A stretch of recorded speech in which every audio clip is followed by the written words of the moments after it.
Shalom saudara, setelah kita membahas dalam pembahasan yang lalu tentang perbudakan dan dari budak menjadi pahlawan Tuhan, kali ini saya akan melanjutkan pembahasan tentang iblis tetap akan mencoba menghabisi kita. Dikatakan di ayat yang kita bahas terdahulu, 1 Petrus 5 ayat 8 dan 9, iblis itu tampil seperti seekor singa yang mengaum-ngaum, tetapi dia tidak menerkam, tapi menelan. Itu satu yang janggal. Kalau saudara perhatikan, mungkin saudara nonton di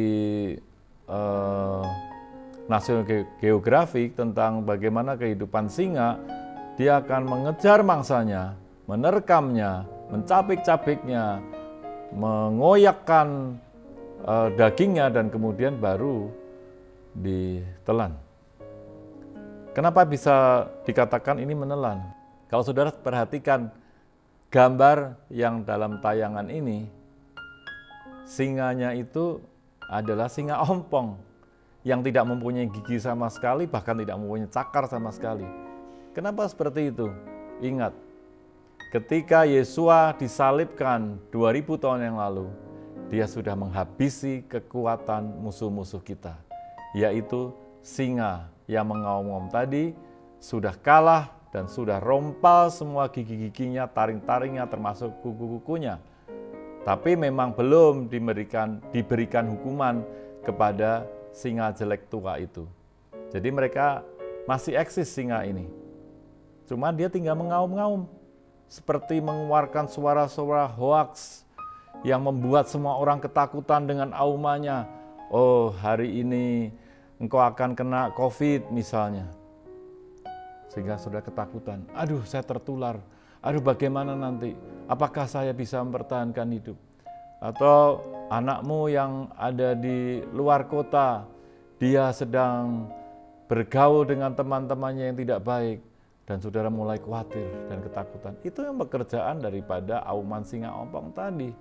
Tapi sebetulnya dia tidak punya kekuatan. Dan bagaimana? Dikatakan, lawan dia. Lawan, katakan, aku tidak percaya dengan setiap kebohonganmu, dengan setiap hoaxmu, dengan setiap apa yang kau katakan. Aku hari ini sehat karena Tuhan memberikan kesehatan kepadaku. Anakku hidup dalam kebenaran firman Tuhan. Dia setiap hari membaca firman dan menjadi pelaku firman. Tidak mungkin dia terpengaruh dengan pergaulan. Justru anak-anakku akan menjadi terang di tengah pergaulannya. Dan banyak hal lagi yang seringkali dihembuskan dengan auman-auman singa ompong itu. Jangan pernah takut. Firman berkata, lawan dia dengan iman yang teguh. Karena di seluruh dunia, saudara-saudara kita mengalami hal yang sama. Seperti masa pandemik ini, seluruh dunia mengalami hal-hal yang seperti itu. Tapi kalau kita menjadi lemah dan kita menjadi ketakutan, berarti kita sudah termakan oleh auman dari singa ompong itu tadi. Kenapa kita mesti termakan? Karena kita tidak punya dasar kebenaran firman Tuhan. Firman Tuhan berkata, kita harus melawan dengan iman yang teguh. Dan kita lanjutkan, kenapa kita harus perang? Ini adalah sesuatu yang paling inti. Kenapa kita harus perang? Ini bagian ketiga. Yang pertama kita bahas kenapa kita harus perang? Yang pertama karena itu perintah Tuhan. Dan yang kedua karena kita punya musuh. Musuhnya singa ompong tadi, gak level lah sebenarnya. Dan yang ketiga, ini perkataan daripada Tuhan Yesus sendiri. Dikatakan dalam kitab Yohanes 10 ayat 10, Tuhan Yesus berkata, pencuri atau setan iblis datang hanya untuk mencuri, membunuh, dan membinasakan. Itu destiny daripada setan iblis singa ompong itu adalah mencuri, membunuh, membinasakan. Jadi kalau kita tadi berkata bahwa dia baik-baik saja tidak mengganggu saya, itu kebohongan. Dia memang mau mencuri. Kalau saya tanya apa yang bisa dicuri, rata-rata semua akan menjawab, damai sejahtera. Tidak hanya itu saudara, apapun iblis akan curi dalam hidup kita. kesehatan kita seperti hari-hari ini.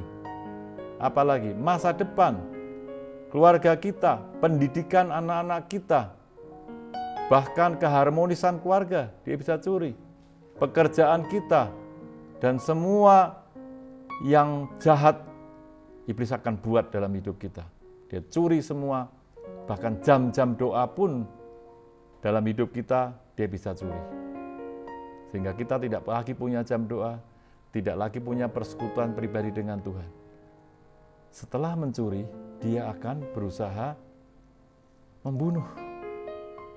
Apapun, tidak hanya dibunuh secara fisik, mungkin karena kecelakaan, mungkin karena penyakit, karena apapun bisa dibunuh, tapi lebih ngeri lagi dibunuh. Iman kita dibunuh. Kepercayaan kita kepada Tuhan dia bunuh. Dan waktu-waktu kita pun dia bisa bunuh. Kita tidak lagi percaya firman Tuhan. Kita tidak lagi mengumandangkan deklarasi Yesaya 60, Mazmur 91. Itu hanya sebagai sebuah penyejuk telinga, tetapi kita tidak menghidupinya. Itu sudah dibunuh. Kalau kita tidak bisa percaya kekuatan di masa-masa sekarang ini, Mazmur 91 dan Yesaya 60, kita sedang dibunuh dengan ketidakpercayaan kita kepada Tuhan. Sehingga kita memilih untuk takut. Dan yang terakhir, iblis berusaha untuk membinasakan. Apa bedanya membunuh dan membinasakan? Membinasakan ini benar-benar sudah dihabiskan dan tidak bekasnya, tidak ada sisanya, bahkan ya mungkin nama pun tidak ada. Contoh kalau di rumah saudara ada tikus masuk. Tikus itu suka curi makanan kita, suka merusak. Apakah kita diam? Kita membiarkan tikus itu mengganggu kita dengan mencuri semua dan merusak semuanya? Tentu tidak. Pasti kita akan ambil alat pemukul, ambil sapu, apakah kita pukul sampai mati. Tapi tikus itu kalau kita biarkan, hancurlah. Binatang kecil itu bisa merusakkan semuanya. Kalau kita ketemu, kita akan berusaha pasti bunuh sampai dia tidak bisa merusakkan lagi. Tapi kalau kita jengkel ya, ini contoh saja. Tikus yang sudah mati itu kita siram bensin, kita bakar sampai jadi abu dan kita buang abunya itu ke tempat sampah. Itu contoh membinasakan, itu contoh yang simple. Jadi jangan biarkan hidupmu dicuri oleh iblis, dibunuh dan dibinasakan. Ingat, kita punya kekuatan dalam firman Tuhan. Jadi jangan takut, tetap harus lawan dia. Dan kita akan menyelesaikan, kita harus tetap waspada. Sadar, berjaga-jaga, hadapi, jangan takut. Iblis selalu akan berusaha melakukan semua yang jahat. Bahkan ketika kita tanpa menyadari, kita lengah, dia akan sangat ingin masuk dalam setiap celah kehidupan kita. Sampai kita lanjutkan di pembahasan berikutnya. Sampai jumpa. Tuhan Yesus memberkati. Amin.